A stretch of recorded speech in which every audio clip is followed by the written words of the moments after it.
Всем огромный привет! Мы сегодня поговорим о влоге канала Лена и Ваня Лайф. Точнее, нет, уже о влоге канала Лена Лайф. Лена переименовала свой канал, и Ваню, по крайней мере, в этом влоге Лена не показывает. И это правильно.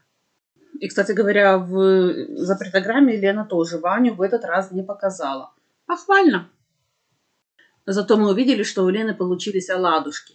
Пышные, хорошие. В общем, Лена счастлива. Как никогда в жизни. А все почему? Потому что у нее такие пышные оладушки получились впервые в жизни. Да-да, вы не ослышались. К 45 годам Лена научилась готовить пышные оладушки. Ура! Конечно, теперь Лена может быть горда собой. И еще один повод для гордости у Лены есть. Ну, насколько я поняла, это из ее рилса.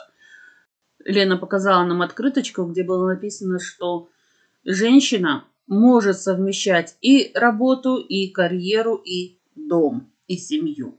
И я так понимаю, что Лена имела в виду именно себя, да, что вот Лена молодец, она может совмещать все, и работу, и дом. Ну, что сказать, прям вот карьера у Лены, да, карьера блогера. И совмещает Лена и карьеру, и домашние заботы, хлопоты. Но мы все прекрасно видели, какого цвета носки у Вани, да? И прекрасно знаем, что Лена, если берет в руки пылесос, то это бывает крайне редко в тех случаях, когда ей этот самый пылесос на рекламу присылают. И швабру, ну я не помню, чтобы Лена показывала, как она здорово справляется с мытьем полов. Тоже не видела, чтобы Лена брала в руки. Разве что только когда вот снова на рекламу ей что-то присылают. Но опять же, когда прислали на рекламу это чудо-средство чистящее, да, для всяких загрязненных поверхностей, Лена нашла, что отмыть. Страшнючий какой-то был поднос, где вот застарелые пятна были то ли от чая, то ли от кофе, то ли от еще чего-нибудь. Что у нее там еще было? Лоточек для вилок, для ложек, для посуды тоже был очень грязный. То есть, в принципе, если копнуть чуть глубже, чем Лена нам показывает, можем, да, понять, что все-таки Лена не такая хорошая хозяйка, кое она себя пытается выставить. И хорошо, что у нее есть робот-пылесос. Он спасает, бедный, как может, ситуацию. Хотя бы пылесосит, хотя бы когда-никогда помоет тот пол несчастный. А так, в принципе, нет. Лена и ведение домашнего хозяйства, они несовместимы.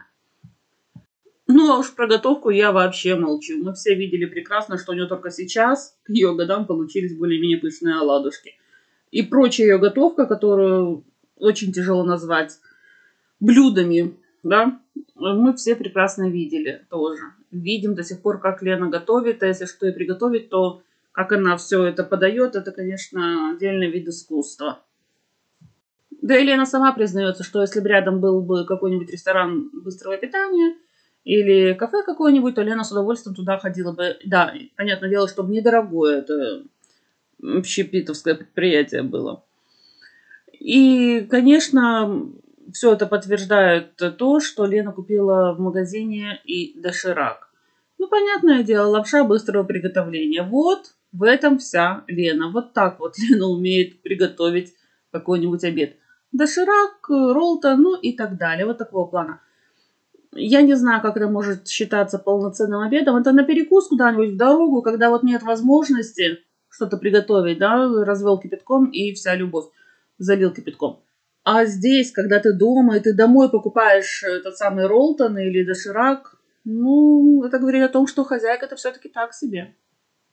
Ну, а Лена продолжает строить карьеру блогера. И понеслась Лена в ГУМ смотреть елки. И ходит она по этому ГУМу, рассматривает елочки всякие разные. И вдруг говорит такую фразу: «Во мне проснулся аппетит». То есть в ней проснулся аппетит. Не у нее, а в ней. Ну, в принципе, все мы знаем умение, точнее, неумение Лены правильно выражать свои мысли. Среди прочих всяких других елок была представлена одна елка, украшенная икрой, крабами, шампанским. Там где-то под елочкой всякие подарочные наборы стояли продуктовые.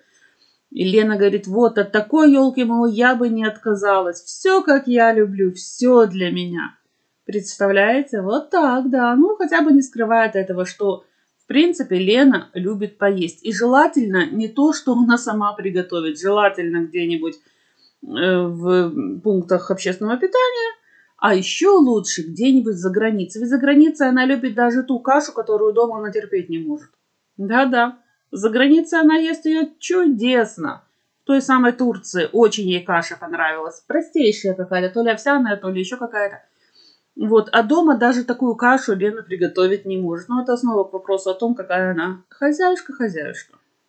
Но тут, видите, Лена хотела созналась в том, что да, вот все-таки шампанское она любит, и от такой елки она не отказалась бы. Икру любит, да, почему бы и нет. Но опять же, у Лены аллергия вроде как на икру, но это Лену не останавливает.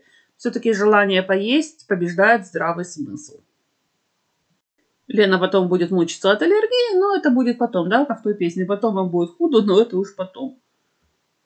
Зашла Лена в гастроном номер 1. Ну, понятное дело. Я так понимаю, что елки мы уже все рассмотрели. Все, елки закончили. Хотя Лена анонсировала этот влог таким, в котором мы увидим все-таки елки, всякие разные. Ну, 2, 3, 4 елочки мы увидели, конечно, но не более того. И зашли мы, понятное дело, в гастроном. В гастрономе алкоголь, конечно, мы тоже увидели в первую очередь. Лена долго рассматривала эти все витрины с алкоголем. И в итоге выдала, мол, водка меня не интересует. А вот шампанское я люблю. Остановилась Лена у шампанского, рассматривала долго. К моему удивлению, ничего не купила. Странно, а что, Лен, надо было купить. Ты же вот так любишь. Коньяк не привлек Лену, а все только потому, я подумала, что он очень дорогой. От 9 до 18 тысяч за бутылку. Все-таки дороговато, поэтому коньяк Лена не любит. Но ведь если сравнивать эти цены на цены на коньяк в магазине Армения, то, конечно, небо и земля. Тут очень дешево по сравнению с ценами в магазине Армения. Так что, Лена, надо было бы взять хотя бы одну бутылочку, да. Возможно, Лена, ты еще и коньяк полюбишь, не только шампанское. Походила Лена вокруг этого отдела, вокруг этих всех бутылок и говорит, я отстала от алкоголя. Думаю, ну слава богу, Лена отстала от алкоголя. Только сегодня или в принципе? Все уже? Разлюбила алкоголь? Ну, будем надеяться, что разлюбила. Хотя, в принципе, мне кажется, что вот только сегодня Лена устала обходить эти все витрины и отошла от них. Зашла она в сувенирный отдел. Стала рассматривать их, разглядывать и в итоге выдает. Вот, говорит, сувениры друзьям дарят на Новый год. Мол, это не то, что день рождения, да, какой-то подарок, серьезно. Так, сувенирчик какой-то на Новый год друзьям. А думаю, Лен, а у тебя вообще опыт дарения подарков есть друзьям? Что на Новый год, что на день рождения, есть или нет? Как мне кажется, нет друзей, нет поводов для подарков. Да, нет друзей, нет дней рождения друзей. Нет друзей и нет их в качестве приглашенных на Новый год. Соответственно, и ты никому тоже в гости не пойдешь на Новый год, потому как тебя никто не пригласит как друга. Так что очень интересно, откуда у Лены такие познания. Если она имеет в виду Наташу, то это все-таки подруга Оксаны, если я правильно понимаю. А если она имеет в виду ту вот подружку, которая с пустым пакетом, так та тоже подруга Оксаны, а не Лены. И вряд ли вот и Наташа, и эта вот подруга Оксана пригласит Лену на день рождения или на Новый год. Ну и, кстати говоря, Лена, так называемая турецкая, да, вот именно так называет Оксана и Лена эту женщину. Вот эту самую турецкую Лену, вряд ли Лена позовет на Новый год. Ведь Лена турецкая, на то она турецкая, что только в Турцию с ними ездит. А на Новый год надо звать кого-то новогоднего. Ну, у девочек нет новогоднего друга или новогодней подруги. Так что, я так думаю, Лена просто слышала, что, в принципе, на Новый год дарят сувениры. И выдает это как за свое собственное умозаключение. Хотя, вроде как, на этот Новый год Лена собиралась куда-то в коттеджный поселок или в какой-нибудь отель поехать. Что-то вроде того, за городом где-то. И вроде говорила, что с друзьями. Правда, не уточнила, с чьими друзьями. Возможно, с друзьями Оксаны. И, может быть, Лена искала сувениры именно для друзей Оксаны? Не знаю. Но что бы Лена там не искала, она в итоге ничего так и не нашла, ничего не купила. Просто походила, посмотрела, нам показала те самые сувениры. Ну и, в принципе, все. Так что вопрос, где будет Лена и, главное, с кем отмечает Новый год, остается открытым. Увидела Лена пастилу коломенскую, говорит, о, такое я видела в Коломне. Мол, ей очень понравилась эта самая пастила, и в Коломне ей все очень понравилось. Вот, Лена, все-таки ездить по городам своего государства, своей страны, это все-таки очень здорово, согласись. Все свое отечественное, все свое родное, почему бы и нет? Тем более ты стала узнавать какие-то бренды, и я так думаю, тебя этот момент порадовал, когда ты подумала, что да, это Коломенское, я тут прочитала название, действительно, Коломенское, Лена не ошиблась. И эта пастила, я так понимаю, набирает обороты, и со временем будет очень известный бренд Коломенская пастила. Ваня в школе, и того с Леной он не поехал. Ну и правильно, повторюсь, очень здорово, что Лена не берет Ваню с собой в какие-то такие вот поездки. Пусть ребенок учится.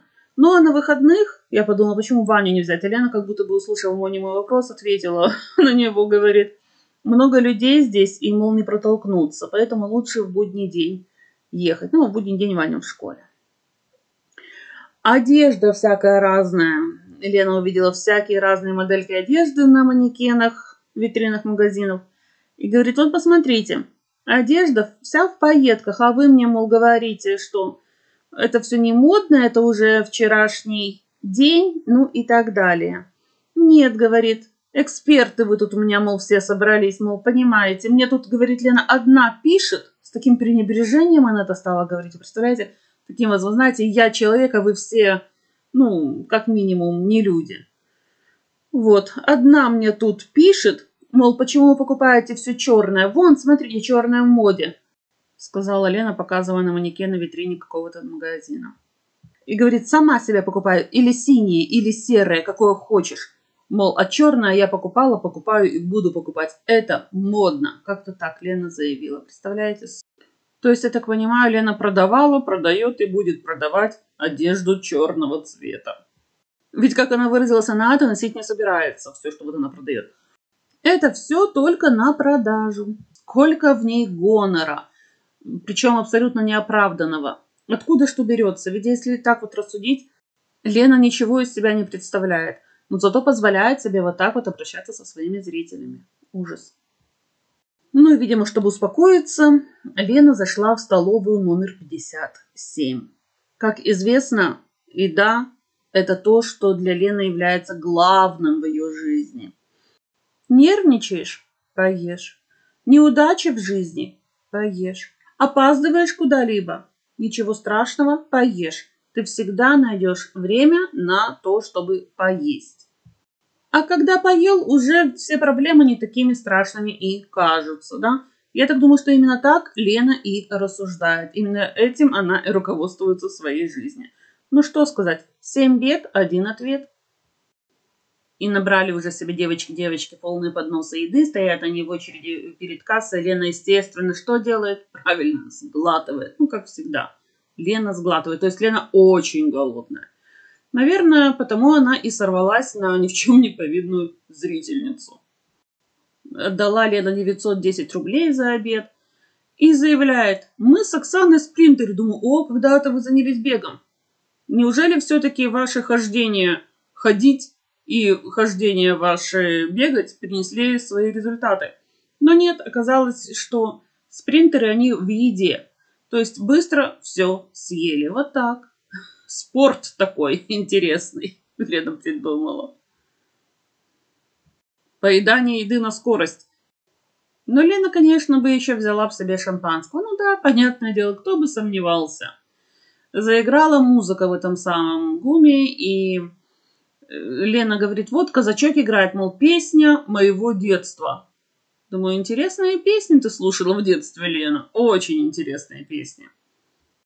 А детских песен ты в детстве не слушала вообще, что ли? Ну, хотя бы сказки тебе папа читал, ты их на грампластинках слушала, хотя бы так. А вот с песнями, я смотрю, напряг с детскими. И Лена, когда услышала эту самую песню из детства «Казачок», ноги, говорит Лена, пляс несут Лену. Это как? Вы знаете, говорят, волка ноги кормят, и каждый раз волку снился кошмар. Каждую ночь волку снился кошмар. Приходили ноги и начинали его кормить. Такая же ситуация и здесь. Ноги несут в пляс Лену. Представляете, пришли ноги и понесли Лену в пляс. Почему не сказать, что несут сам? Просят сам в пляс, да? Но нет. несут ее в пляс. Ну, а пока ноги только несут Лену в пляс, она еще по дороге к этому самому плясу. Оксана уже пляшет. Ну, по крайней мере, Оксана считает это пляской. Оксана трясется, как в конвульсиях каких-то бьется. Ну, да, считает это танцем. Лена делает умозаключение интересное, увидев, что все манекены в витринах магазинов в очках. Говорит, манекены в очках – это к Новому году. Вот так, такая вот примета. Увидели манекен в очках? Знаете, скоро Новый год. Такая вот примета. Ой, Лена как скажет что-то, то хоть падает, честное слово. Ну, вот таким получился у меня обзор влога канала Лена Лайф. Если он вам понравился, ставьте лайки. Если не понравился, ставьте дизлайки. Пишите комментарии, подписывайтесь на канал. Всем пока!